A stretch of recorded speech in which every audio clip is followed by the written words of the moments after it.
Right now on Denver 7 News at 5 o'clock, we are honoring the 12 lives lost in the Aurora theater shooting 10 years later.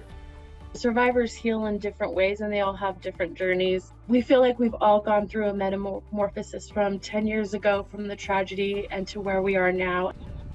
The events to bring the community together to remember starting tonight. We're still working to get answers from Denver police after officers fired shots into a crowd hitting innocent people. With my hand, I plugged it for like as long as until the ambulance came. A witness explains her quick actions to keep another woman alive. And you have just a few hours left to buy a Mega Millions lottery ticket. The jackpot is over $1 billion. That's with a B. We're taking a closer look at the numbers picked most often. $500 million, I should say. Don't want to get your hopes up too much, but a $500 million would go a long way, I think. We'll take a look at those lucky numbers for tonight. Thanks for joining us. I'm Brian Sanders. And I'm Jessica Crawford. Now it's time for a look at the forecast. Lisa, we are coming off of a day that it was just super hot. Lots of warnings out there. Are we going to be like that today? Yeah, speaking of big numbers, right? Yeah, yesterday we hit triple-digit heat. It's going to be a little cooler today. We'll be in the mid to upper 90s. You can see here on our hourly planner. It's warm this morning, though. You're waking up to, again, more 70s early on. By about 11 o'clock, we're going to be at right around 90 degrees. So it is going to get hot again fast. By early afternoon, hitting highs right around 95 to near 100. I don't think we're going to quite get there, though. And then you'll notice how it cools off a little bit in the afternoon. That'll be due to some of the thunderstorms that are going to pop up here later today. With those storms, we could see a little rain, lightning, and thunder. We're not expecting much when it comes to the risk of any severe weather. It's going to stay pretty hot through the end of the week, and I'll show you what that looks like here on our Super 7 Day coming up.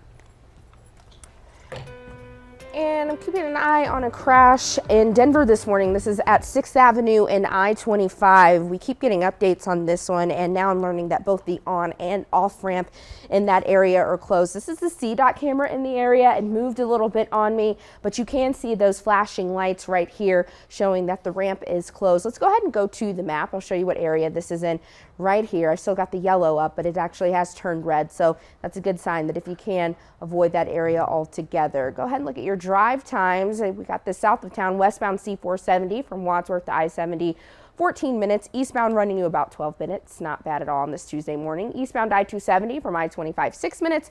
Westbound running you the same. It's a somber day in Aurora, today marking 10 years since the mass shooting at the Century Theater in Aurora during a midnight showing of The Dark Knight Rises. We are pausing this morning to remember the 12 lives lost. They are Jonathan Blunk, A.J. Boyk, Jesse Childress, Gordon Cowden, Jessica Gowie, John Larimer, Matt McQuinn, Michaela Medic, little 6-year-old Veronica Moser Sullivan and Alex Sullivan, Alex Teves, and Rebecca Wingo. Denver 7's Veronica Acosta joining us live from the memorial in Aurora. And Veronica, tonight kicks off a series of community events to reflect on the 10 years since this horrific attack. That's exactly it. And one of those events happening tonight is going to happen right here at the Remembrance Memorial for the 720 Memorial itself, right here in Aurora, right across the street from City Hall. Now, all of the different remembrance events happening this week, they're being put on by the 720 Memorial Foundation. Representatives say they realize everyone grieves differently, which is why some of these events are so different. Now, during tonight's event, there's going to be a tour of the 12 stones, a part of this memorial, all of those stones with a photo of one of those victims right next to it. There's also going to be a procession of Aurora police and other first responders as well. Listen to what else organizers say is going to make tonight so special. There's 12 stones representing each of the families who lost someone, and you'll hear a little story about each one of them. And then we will gather back underneath Essentiate, the centerpiece of the memorial, where we will open it up for anyone who has some thoughts that they might want to say. And like I mentioned, there are other events that are going to be happening throughout the week. For example, on Saturday, there's going to be a fundraising 5K for a scholarship that was started by one of the shooting survivors. There's a formal reflection ceremony at 1:30 in the afternoon that day to read the names and honor the victims. And then at 3 in the afternoon, there's a free community event that'll have food trucks, a beer garden, music, and so much more. At 7:20, there will be a special audio-visual event with art representing the feelings over the last 10 years. Now, if you'd like to be a part of today's remembrance ceremony, you can come in person, or you can also live stream the event on the 720 Memorial Foundation's Facebook page. In Aurora, I'm Veronica Acosta, Denver 7. Veronica, thank you. State Representative Tom Sullivan lost his son in the Aurora Theater shooting, and he recently visited the White House to celebrate newly passed gun reform. Sullivan was able to share photos of his son with the president, and he was joined by other Coloradans who also lost their children to gun violence. A bill creating an Amber Alert style system for active shooters is being considered in the Senate. It passed the House last week. The bill sponsors say law enforcement should not have to resort to using Twitter and other social media to alert the public about a situation. Colorado Congressman Jason Crow tweeted his support for the bill, saying too many Coloradans live in fear following the Aurora Theater and other mass shootings in our state. Denver police say they hope to release new information tomorrow about the violent exchange outside of a Lodo bar over the weekend. Police were going after a suspect they say reached for a gun but shot 5 innocent people in the process. Chief Paul Pazin would not elaborate on whether or not officers followed department policy correctly, but said it would be part of the investigation. The chief says most of the victims are out of the hospital this morning. Denver 7 CB Cotton spoke to a woman who helped another woman injured in the chaos. Aubriana Banks says it happened while she was running through a back alley off Larimer Street to get away. Well, I saw blood all on the front of her arm. I didn't even realize she was shot until I removed my hand, and there was all her blood on my hand, and I saw a bullet entry hole on the back of her shoulder. Banks says she got help from her friend to calm the woman down and keep her conscious, and she isn't alone. Denver 7 also received another video that appears to show others helping another injured bystander on the ground. We do have a follow-up to breaking news we brought you last night at 10. After more than 10 hours, a standoff in Aurora's Highland Park neighborhood is finally over. Officers were trying to convince a homicide suspect to surrender. Aurora police say a man was transported to the hospital after shots were fired by police. Officers say they'll release more information later today.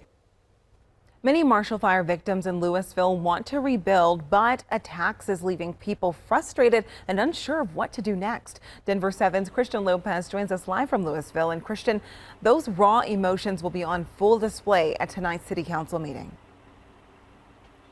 Yeah, Jessica, they will. We're approaching that 7-month mark, and you can see all the progress being made here in Louisville. It is now time to move forward with that rebuilding process now that several lots have been cleared. But now people are facing another obstacle, and that is thousands of dollars in new building fees. So over the weekend, Marshall Fire victims rallied in front of Louisville City Hall, asking city leaders to waive this fee for them.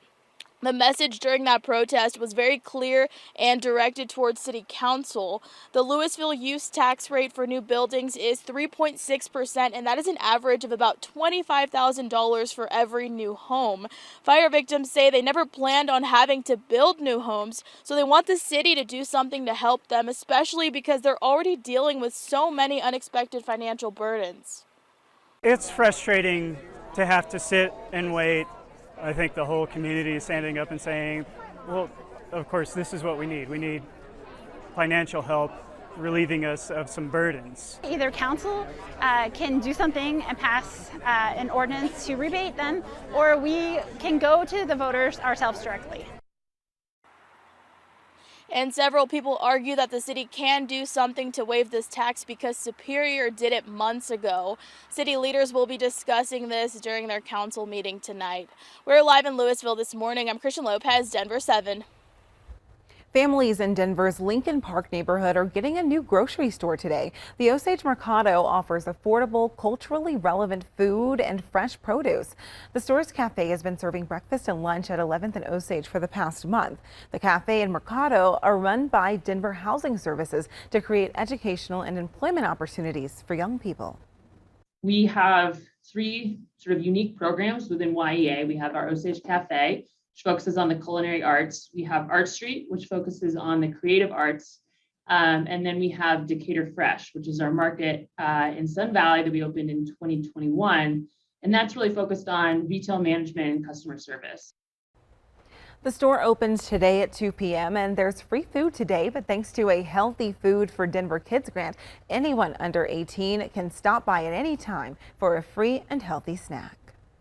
Well, you can now reminisce about part of your childhood with your own kids because we don't want to grow up. The classic toy store making a big comeback this year. I don't want to grow up. I'm a Toys R Us kid. That's it. It's past time a Coloradan took home the Mega Millions jackpot. We are taking a look at the numbers that might finally be lucky this time around.